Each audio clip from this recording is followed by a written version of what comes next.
Expectations very often are created based on labels. Negative labels need to be eliminated. They do create negative expectations. And some of those labels are not fair, like that label BD, behavioral disorder. Keep in mind, many children are socialized to believe certain behavior is appropriate.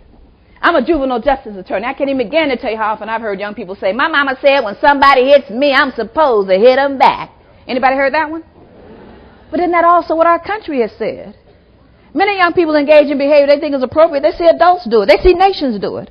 And all I'm saying is rather than victimize them or penalize them because of how they've been socialized, we have enough time to re-socialize them. Can I get ahead now?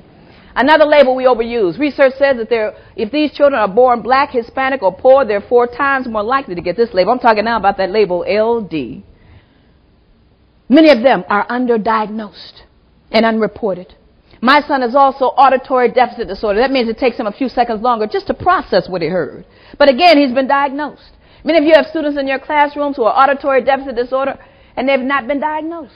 But you will see their symptoms. These are the children who raise their hands and say, could you repeat those directions? And there's always that teacher who says, you should have been listening. I know that doesn't happen in any of your schools. These are the children who get check marks, doesn't listen. Check marks, doesn't pay attention. Check marks, doesn't follow directions. These are the children who turn to their neighbors and say, do you know what we're supposed to be doing? And then they're told you can leave for talking. Now, if you're seeing the symptoms, you've got a student who needs a multi-sensory approach to learning. Now, when I say multi-sensory, Rosa, I'm not telling you have to bring in a lot of props. You don't if you don't want to. When you stimulate imaginations, you're being multi-sensory.